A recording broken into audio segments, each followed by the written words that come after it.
एकादशी के दिन शंकर भगवान को चावल का दाना चढ़ाना चाहिए कि नहीं चाहिए।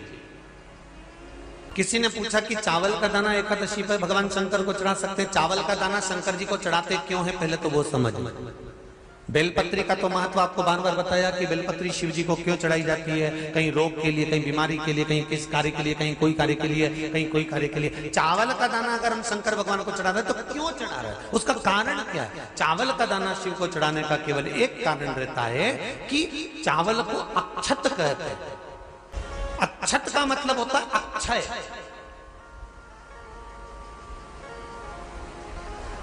अभी हमारे यहाँ एक तिथि आने वाली है, अक्षय तृतीया। उसका मतलब क्या होता है, अक्षय, जिसका कभी क्षय ना हो। जब हम भगवान शंकर को चावल का दाना चढ़ाते हैं, जैसे बहुत ध्यान दीजिएगा महाराज, बहुत समझने वाली बात है, बहुत ध्यान से।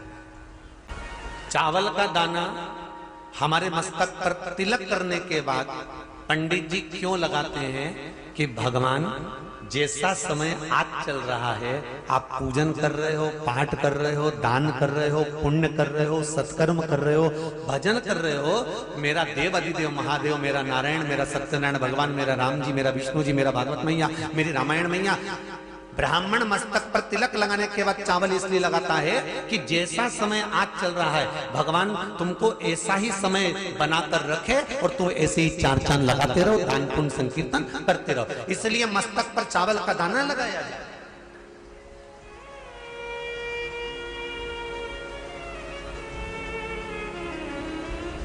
कोई मर जाता है, मरने के बाद जब तक पगड़ी नहीं होती तब तक माथे पर तिलक चावल का दाना लगाया जाता है।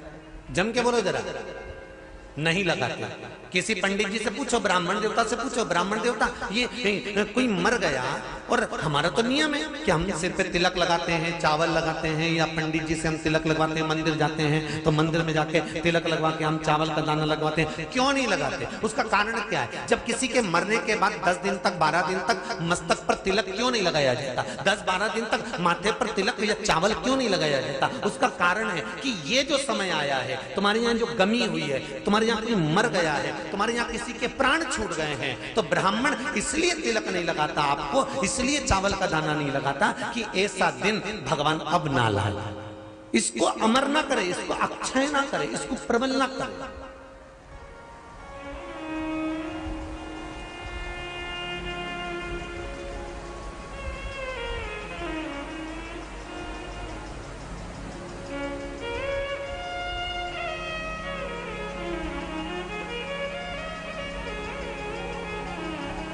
और जब चावल का दाना, तो यहां शिव महापुराण की कथा करी, चावल का दाना हम शिव जी को क्यों चढ़ाते हैं, भगवान को क्यों समर्पित करते हैं, भगवान की पूजन में अक्षत क्यों समर्पित करते हैं, चावल क्यों समर्पित करते हैं, उसका कारण क्या है। तो कहा, आज मैंने जब चावल का दाना आपको समर्पित करा है, जिस भाव से, जिस विश्वास से, जिस श्रद्धा से, जिस मन से मैं आपको रिझा रही हूं, हे भोलेनाथ मेरी ये मनोकामना पूर्ण कर, इसको अक्षय कर देना, इसको अमर कर देना, बस इतनी कृपा आप कर। किसी ने पूछा एकादशी के दिन चावल चढ़ाए कि नहीं चढ़ाए, तो यहां तो सीधी सीधी बात है, बीमारी देखकर थोड़ी ना आती है कि नवरात्र चल रहे हैं कि सावन का सोमवार चल रहा है। बीमारी तो बीमारी। तुम चावल मत खाओ। तिरुपति कौन कौन गया, हाथ उठाओ, ठीक है। जगन्नाथ जी कौन कौन गया, हाथ उठाओ, हाँ ठीक है। द्वारका जी कौन कौन गया, हाथ उठाओ, ठीक है। बद्रीनाथ कौन कौन गया, हाथ उठाओ, ठीक है। एकादशी के दिन कभी तुम बद्रीनाथ चले जाओ, एकादशी के दिन तुम द्वारका चले जाओ, एकादशी के दिन तुम तिरुपति चले जाओ, एकादशी के दिन तुम जगन्नाथ चले जाओ, एकादशी के दिन तुम्हारी मर्जी पड़े भगवान के किसी धाम में चले जाओ और भगवान को भोग लगाओ और उनकी थाली को झांक कर देखना, उसमें चावल जरूर मिलेगा। उसमें ऐसा नहीं है कि चावल नहीं मिलेगा। बद्री नारायण में भगवान को चावल का भोग लगा हुआ मिलेगा, द्वारका में चावल का भोग लगा हुआ मिलेगा, आपको जगन्नाथ में चावल का भोग लगा हुआ मिलेगा, तिरुपति में मिलेगा, द्वारकाधीश में मिलेगा, नाथू द्वारा में मिलेगा, सांवरिया सेठ में मिलेगा, काकरोली जी में मिलेगा। आप जहां जाओगे वहां पर एकादशी के दिन भगवान को चावल आएगा, क्योंकि भगवान के लिए परहेज नहीं है। जो काम में डूबा हुआ है, जो आसक्ति में डूबा हुआ है, जो लोभ में डूबा हुआ है, जो वासनाओं में डूबा हुआ है, जो तृष्णा में डूबा हुआ है, और जो माता के गर्भ से जन्म लिया, एकादशी के दिन चावल उसको नहीं खाना। अब हमारे यहां तो कहावत में कहते हैं, राम जी की जब स्तुति गाते हैं तो कहते हैं, भय प्रगट। आती है आप लोगों को? एक लाइन तो आती होगी, गाओ जरा। भय प्रगट दीन कौशल। अब रामचरितमानस में कहा भय प्रगट कृपाला। प्रगट मतलब एकदम सामने आ गए।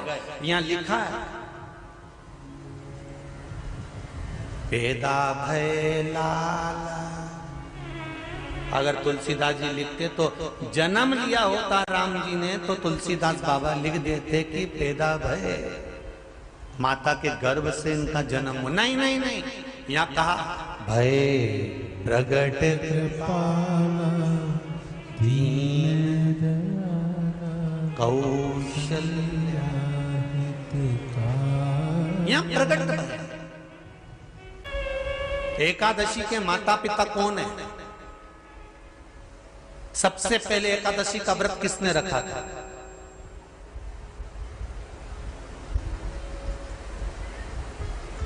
एकादशी का जन्म स्थान कहां है?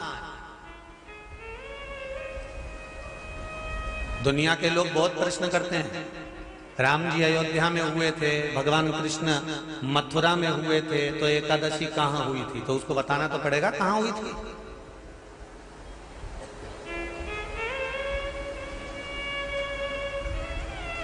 उसमें हमने वर्णन किया कि एकादशी के माता पिता कौन है, एकादशी का व्रत सबसे पहले किसने करा, एकादशी का जन्म कहां हुआ, एकादशी को क्यों चावल नहीं खाते, एकादशी के दूसरे दिन चावल का दाना खाना क्यों जरूरी है।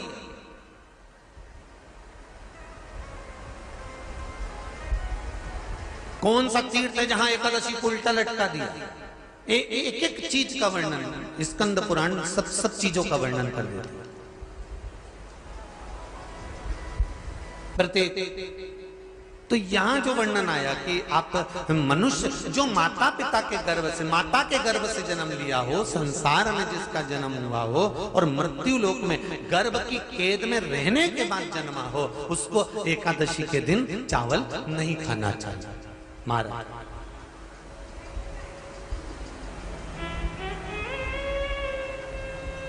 पर यहां शास्त्र ये नहीं कहता कि भगवान को चावल नहीं चढ़ाना चाहिए। यहां शास्त्र कहता है आप शिव जी को चाहे एकादशी हो, चाहे द्वादशी हो, चाहे प्रदोष हो, चाहे पूर्णिमा हो, चाहे अमावस्या हो, चावल का दाना आप भगवान शिव को समर्पित कर सकते हो। और ज्यादा नहीं, शंकर कभी ये नहीं कहते कि मुझे बहुत सारा चढ़ा। शंकर जी की कथा कहती है कितना, मात्र एक चावल का दाना। हम तो उनसे भी कहेंगे जो लोग कहते हैं ना कि हम आज हमारा सावन का महीना है तो आज हमें भगवान को 1.25 लाख बेलपत्र चढ़ाएंगे, तो कोई कहता हम 1000 बेलपत्र चढ़ाएंगे, तो कोई के हम 5000 चढ़ाएंगे, कोई के हम 50,000 चढ़ाएंगे। मेरा निवेदन केवल इतना है, तुम तो एक चढ़ा। और ये भी जरूरी नहीं है, एक बेलपत्र भी कब चढ़ाई जाती है शंकर भगवान को, जब तुमने किसी एक बेलपत्र का पेड़ लगाया होगा और वो पेड़ बड़ा हो गया होगा, तब तुम हकदार बनते हो कि किसी के पेड़ की बेलपत्र तोड़कर शिव को चढ़ाई जाए। दशमी, एकादशी और द्वादशी। एकादशी का व्रत, दशमी की रात्रि को जो आप भोजन करें वो सात्विक करें। एकादशी के दिन भोजन ना करें, अन्न का भाग ग्रहण ना करें। अन्न का भाग ग्रहण ना करें।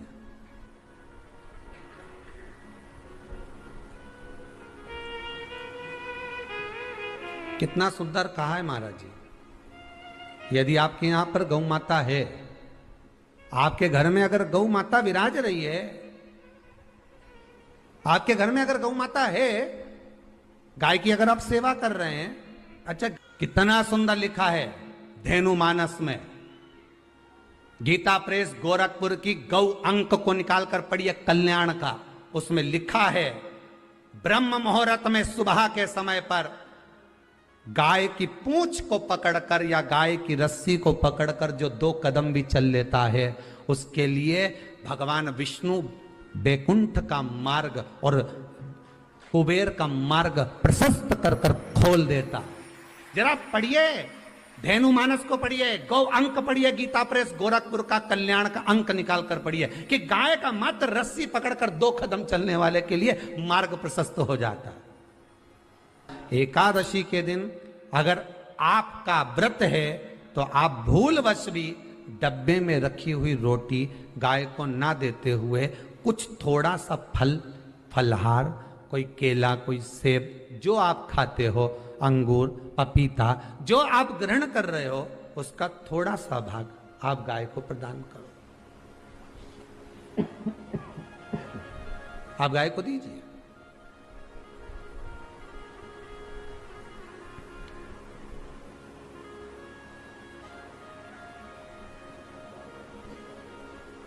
थोड़ा सा भाग आप गौ माता को प्रदान करो, थोड़ा सा।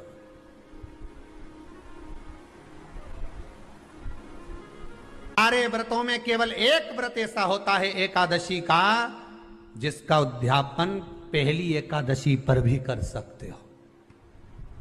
सारे उद्यापन में केवल एक उद्यापन ऐसा होता है, सारे व्रतों में एक व्रत का उद्यापन ऐसा होता है, वो है एकादशी का।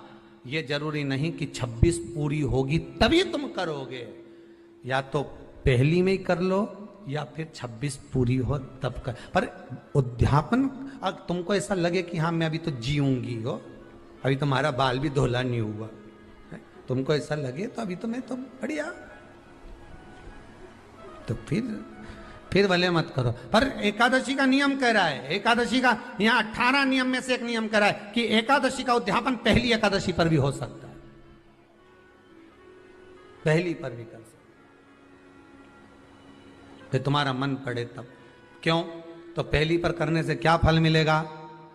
तो एकादशी की नियमावली कहती है, अगर मान लो आपने पहली एकादशी पर भी उद्यापन कर लिया, इसके बाद में जितनी एकादशी करोगे वो सारी तुम्हारे खाते में जुड़ती जाएगी। मतलब बैंक में खाता खोल लो, ठीक है, खाता खोल लिया, अब जितना कमाता जाओगा उसमें डालते जाओ, जितनी कमाई करके लाओगे उसमें जमा करते जाओ। एकादशी एक बार उद्यापन पहले में भी हो गया तो बाकी का पुण्य तुम्हारे खाते में आ जाए, उसका पुण्य। एकादशी का उद्यापन बड़े महीने में माघ शुक्ल एकादशी के दिन, माघ का महीना हो, शुक्ल पक्ष की, जम के बोलिए, एकादशी हो, प्रयास करना कि आप उद्यापन करें, भले 5, 10, 11, 12 जितनी एकादशी हो जाए, 26 हो जाए तो ज़्यादा अच्छी है, नहीं तो आप करें तो माघ महीने की शुक्ल पक्ष की एकादशी के दिन आप उद्यापन करें, प्रयासरत करें, प्रयासरत। बड़े महीने के अंतर्गत जो उद्यापन, हाँ चतुर्मास के अंतर्गत उद्यापन नहीं होता एकादशी का, बहुत ध्यान दीजिए हमारा। ये जो सावन भादो कुंवर कार्तिक जो 4 महीना होते हैं भगवान के शयन करने के, इसके अंतर्गत एकादशी का उद्यापन नहीं होता, और इसके अंतर्गत उद्यापन करना भी नहीं चाहिए एकादशी हमारा। एकादशी का उद्यापन माघ महीने की शुक्ल पक्ष की एकादशी के दिन आप बहुत प्रेम से आनंद के साथ करिए महाराज। परंतु एकादशी के उद्यापन में सबसे ज्यादा अगर कुछ जरूरी होता है तो 24 तरह का नैवेद्य जरूरी होता है। कितने तरह का? 24 तरह का नैवेद्य। अब आप कहोगे गुरुजी उद्यापन हम कर रहे हैं एकादशी का, तो उसमें तो फलहार का हमें नैवेद्य बनाना चाहिए, तो फिर ये पुराण के अंतर्गत स्कंद पुराण में ये चीज लिखी है कि एकादशी का जब उद्यापन करते हैं तो 24 तरह का नैवेद्य बनाकर सिद्ध करते हैं। 24 तरह का नैवेद्य जान रख लेना, का हलवा बना लो, खीर बना लो, पूड़ी बना लो, सब्जी बना लो, पकोड़ा बना लो, भजिया बना लो, ऐसे 24 तरह का नैवेद्य अलग अलग चाहिए। पर लोग क्या करते हैं, खोपरा पाक बनवा लेते हैं 1-2 किलो और 24 जगह रख देते हैं। स्वीकृत नहीं है। 24 तरह का नैवेद्य रखा जाता है। महाराज एकादशी के दिन भगवान के पूजन का पूरी तैयारी कर कर मंडल आदि बनवाकर विद्वान ब्राह्मण को बुलाकर, कर्मकांडी ब्राह्मण को बुलाकर जो भगवत सेवा में एकादशी का उद्यापन कराए, उन ब्राह्मण के चरणों को नमन कर कर, प्रणाम कर कर एकादशी का पूजन करवाइए और उस मंडल की पूजन कराकर हवन द्वादशी को कराइए। एकादशी को हवन नहीं। एकादशी के उद्यापन का जो हवन होता है वो द्वादशी को।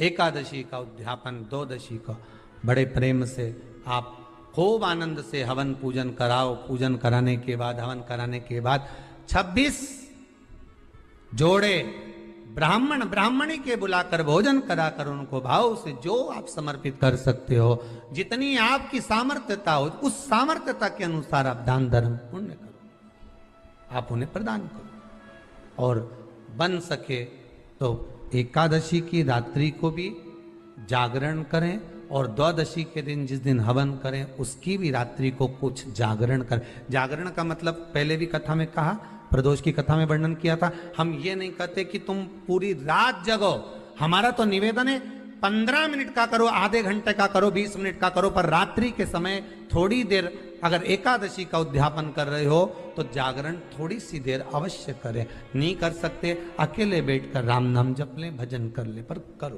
कि नारी के मुख से अगर एक बार निकल जाए कि मेरी जिंदगी तुमसे विवाह कर कर बेकार हो गई, उस समय नारी का साथित्व समाप्त हो जाता है। इसलिए माताओं आपसे निवेदन है, जिंदगी में सारी लड़ाई लड़ना, सब कुछ बोलना, पर अपने पति से यह मत कहना कि तुमसे विवाह कर कर मेरी जिंदगी बेकार हो गई, क्योंकि विवाह तुमने किया है पर भाग्य उसने लिखा है। भाग्य लिखने वाला वो है। और आपसे फिर निवेदन करूंगा, राम मंदिर जाओ, कृष्ण मंदिर जाओ, शिव मंदिर जाओ, भवानी के मंदिर जाओ, तुम्हारे 33 कोटि देवताओं के मंदिर चले जाओ, गणेश जी के मंदिर जाओ, तुम्हारी मर्जी पड़े उस देवता के मंदिर जाना, कोई तुम्हारा भाग्य नहीं बदल सकता। जो तुम्हारी किस्मत में लिखा है वो तुमको भोगना पड़ेगा।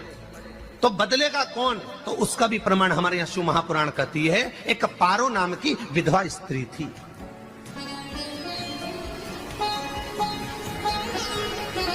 क्या नाम है उसका? नाम पारो। विधवा है, पति नहीं है, एक बेटा है।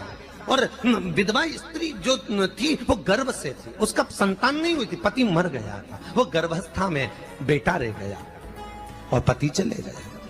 पारो बड़ी दुखी थी, भगवान का भजन करती बहुत, घर में कुछ भी नहीं था, जो व्यापारी जो धन था उसके पति का वो सब लोग खा गए। जब जैसे व्यक्ति जब तक जीवित है तब तक संसार उसका है, जैसे ही वो गया उसका सारा धन भी उसके साथ चला गया, व्यापार धन। रो पारो, आंखों से अश्रु बहता है, नैनों से जल बहता है, नैनों से बिंदु बहता है। और पारो की आंखों से जब आंसू बह रहा है, अश्रु निकल रहा है, जल बह रहा है। बेटे को जन्म दिया, उसने सोचा अपनी जिंदगी तो बेकार हो गई, पर बेटा जन्म लिया तो इसका नाम अच्छा रख दूं तो हो सकता है भाग्य आगे अच्छा हो। तो उसने उसका नाम भाग्य सिंह रख दिया। क्या नाम रखा? भाग्य सिंह। भाग्य अच्छा रहेगा इसका, तो हो सकता है कुछ अच्छा कर ले। पर बेटे की भी किस्मत इतनी प्रबल नहीं थी। माँ जगह जगह बर्तन मांज कर, काम कर कर बच्चे का पालन कर ली। बच्चा थोड़ा बड़ा हुआ, माँ मेरे सारे मित्र सेठ हैं, अब मेरा ही किस्मत, मेरा ही भाग्य ऐसा क्यों है, मेरी ही किस्मत ऐसी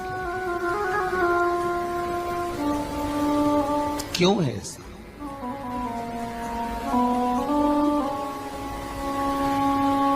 मां मेरी किस्मत में इतना दुख क्यों लिखा है? मां भोजन तक हमको समय पर नहीं मिलता, हमारा भाग्य ऐसा क्यों है? मां हमारी किस्मत ऐसी क्यों है? मां कहती है बेटा जो ललाट पर लिखा उसे कौन टाल सका। मां बच्चों को समझाती है, मां बच्चों को कहती है, धीरे धीरे समय निकलता है। मां एक बार बता मां, तू कहती है कि सब भगवान ने लिखा है भाग्य में, तो भगवान का मिलेगा मुझे बता दे। मां बोलती है ऐसी कोई जगह नहीं जहां भगवान नहीं, वन में मिलेगा। हाँ मिलेगा। मां का कहना मानकर भाग्य सिंह वन में चले गया और घने जंगल में भाग्य जब गया भाग्य सिंह, और घने जंगल में जब पहुंच गया, ढूंढते ढूंढते ढूंढते ढूंढते ढूंढते तो भी भगवान, तो भगवान की छाया तक नहीं मिली, भगवान की छाया तक। आंखों में जल भर गया, बेहोश होकर गिर गया। शाम का समय था, विष्णु और लक्ष्मी निकल कर जा रहे थे। लक्ष्मी और विष्णु जाते जाते उसको देखकर रूप बदल के उसके पास गए। बेटा आपका नाम क्या है? हमारा नाम भाग्य सिंह है। कहां जा रहे हो? भगवान से मिलना है हमको। क्या काम है तुम्हें भगवान से? भगवान से पूछना है कि मेरी किस्मत ऐसी क्यों बनाई, मेरी किस्मत में गरीबी क्यों लिखी, मेरे भाग्य में इतना दुख क्यों लिखा। मुझे भगवान से पूछना है कि मेरी किस्मत ऐसी क्यों बनाई, मेरी किस्मत में इतना दुख क्यों लिखा, इतनी। तो भगवान बोले ये तो देखो भाग्य भाग्य की बात है, सबके भाग्य में अलग अलग होता है। नहीं नहीं मुझे भगवान से पूछना। तो हुआ क्या? मैं बहुत गरीब हूं, मैं बहुत दुखी हूं, भगवान से प्रार्थना है कि मुझे कुछ मेरी जिंदगी का अच्छा कार्य कर दीजिए। लक्ष्मी जी को दया आ गई, नारायण से बोले प्रभु इसको कुछ दे दो, थोड़ा सा इसके ऊपर कृपा कर दो। नारायण बोले इसके भाग्य में नहीं है लक्ष्मी, इसके भाग्य में नहीं है लक्ष्मी। लक्ष्मी मैं देवी दूंगा तो इसकी किस्मत में नहीं है। लक्ष्मी कहती है आपका काम देने का है, आप तो दो। भगवान ने कहा लक्ष्मी नहीं है भाग्य में, तुम तो दे दो। लक्ष्मी जी के कहने पर नारायण ने उसको एक हीरे का हार दे दिया। ले ये ले हीरे का हार। वो प्रसन्न हो गया, हीरे का हार मिल गया। और हार लेकर वो चला, और चलते चलते उसने सोचा मेरी मम्मी को दूंगा, मेरी माता को दूंगा, माँ बड़ी प्रसन्न हो जाएगी। हीरे का हार लेकर जा रहा था। हार ले जाते उसको रास्ते में इतने में उसको तुरंत उसी समय पर कहीं सोचादि कर्म के लिए जाना पड़ा। उसने सोचा इस हार को इस पत्थर पर रख देता हूं, अभी आऊंगा वापिस इस हार को उठाकर घर लेकर चले जाऊंगा। और सोचादि कर्म के लिए वो चल दिया। गया, हाथ धोकर आया, इतने में चील उड़ती उड़ती आई, उसका हार लेकर चली गई। आके रोने लगा, माँ को जाकर कहा माँ किस्मत तो देख, इतना जोरदार हार मिला था हीरे का, पर भाग्य में नहीं था, नहीं मिला। इतने में वो रोता रोता तुरंत फिर भगवान के पास गया, रोता बिलखता फिर पहुंच गया वन के अंदर। फिर भगवान मिले। भगवान ने पूछा अब क्या हुआ? प्रभु मेरा हार तो वो हीरे का, मेरा हीरे का हार ले गई चील। भगवान बोले देख भैया हम तो तेरी किस्मत में था, वो कर दिया, अब आगे तू एक काम कर, ब्रह्मा जी से जाके मिल। ब्रह्मा जी कहां मिलेंगे? यहां से आगे जा, ब्रह्मा मिल गए। ब्रह्मा के पास गए। ब्रह्मा जी ने कहा क्या हुआ? ब्रह्मा जी मेरे भाग्य में गरीबी लिखी है, कुछ अच्छा कर दीजिए। ब्रह्मा जी कहते हैं तुम्हारा भाग्य में जो लिखा है वो तुम्हें भोगना पड़ेगा। नहीं नहीं आप कृपा करो। लक्ष्मी जी ने नारायण से कहा इसको कुछ कृपा कर दो। तो भगवान ब्रह्मा जी ने कहा चलो इसका भाग्य बदलने के लिए एक हीरे की अंगूठी दे देता हूं। भगवान ने उसको हीरे की अंगूठी दे दी। अब हीरे की अंगूठी दी, फिर वो लेकर चला। इतना खुश था अब मुझे हीरे की अंगूठी मिल गई, अब मुझे हीरे की अंगूठी मिल गई। इतना प्रसन्न होकर जा रहा था, इतने में इसको लग गई प्यास। इसने सोचा पानी पी लूं। पानी पीने के लिए इसने मुंह को करा नीचे, जेब में रखी थी अंगूठी, वो पानी में लुढ़क गई। लुढ़कते से एक मछली निगल गई, अंगूठी भी हाथ से। देखिए कोई कितना भी साथ दे दे, पर भाग्य में अगर सुख लिखा होगा तो वो अपने आप मिलेगा नहीं। फिर आया, फिर मां से कहा मां ऐसा हो, माँ ने कहा चल जाने दे, तू रोज रोज बहाना बना के चले जाता है, दिन भर इधर उधर घूमता रहता है, शाम को आता है और बहाने बना के कहाँ की स्टोरी सुनाता रहता है, ना जाने कहाँ की कहानियां सुनाता रहता है। चल काम पे जा, कुछ काम कर तो भाग्य बदलेगा। नहीं नहीं माँ, मैं सत्य बोल रहा हूँ, नहीं माना। फिर चले गया। नारायण ने कहा एक काम करो, अब तुम शंकर जी के पास जाओ, शिव जी के पास गए। भोलेनाथ जी ने उसको हीरे की पोटली दे दी। वो हीरे की पोटली ले जाकर अब की बार सोचा कहीं रुकूंगा ही नहीं, सीधे घर गया, मम्मी को याद करा, माँ नहीं थी। उसने एक लोटे के अंदर हीरे रख दिए, मैं माता को ढूंढ के आता हूँ। माँ को ढूंढने गए, इसमें चोर घुस गए घर के अंदर, लोटा ही ले गए। देखा, फिर आके देखा, फिर माँ ने कहा, फिर बहाने बनाया तूने, फिर स्टोरी सुने, फिर कहानी सुने। माँ मैं सत्य कह रहा हूं, सत्य कह रहा हूं। आखिरी में हार गया। फिर भगवान विष्णु और ब्रह्मा ने एक ही बात कही, तू शंकर के मंदिर की चौखट पर जा।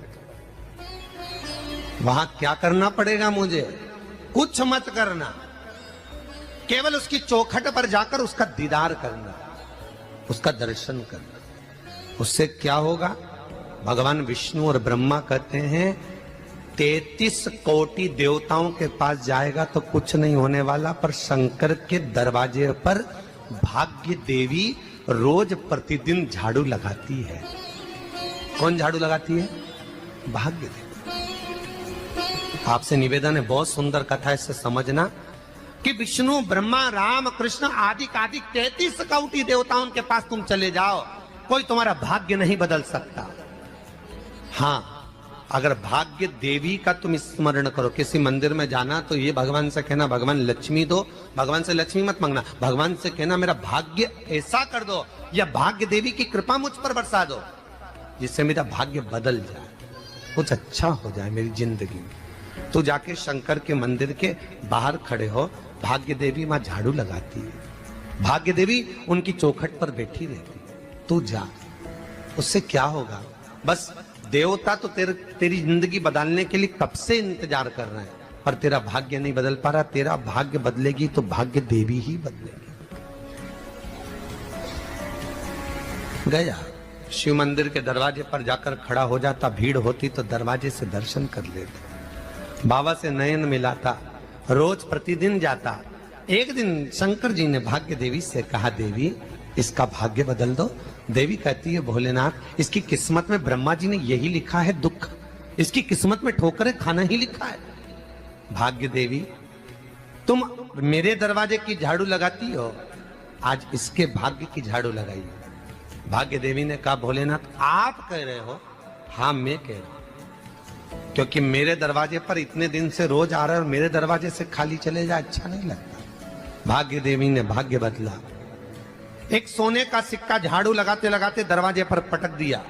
उस सोने के सिक्के को लेकर वो चला और सोने के सिक्के को ले जाकर उसने माता को दिया। अब भाग्य कैसे बदलता है वो देखिए। सोने का सिक्का लेकर गया और तुरंत वो सोने का सिक्का घर में पहुंचा। रात से ठाठ हो गया, बेचकर भोजन की व्यवस्था करी। एक दिन माँ ने सोचा कुछ ऐसा करूं कि मैं मछली का व्यापार करूं, और मछली खरीदने के लिए गई। और मछली खरीदने के लिए गई, जो मछली मिली दे तो दी व्यापारी ने, परंतु घर लाते लाते वो मर गई। मरा तो काटा तो इसमें से हीरे की अंगूठी मिल गई।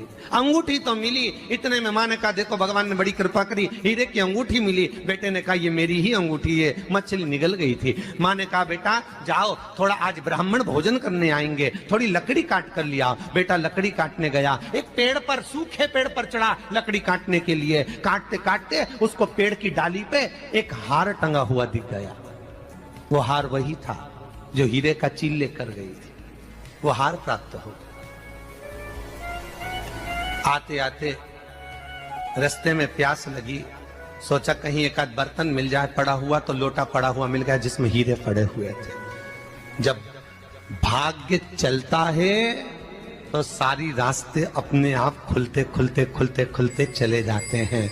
जब भाग्य नहीं चलता तो चाहे कोई हीरा दे दे, चाहे कोई सोना चांदी दे दे, चाहे कोई फैक्ट्री खुलवा के दे दे, तो भी कुछ दिन में ठप्प हो जाए।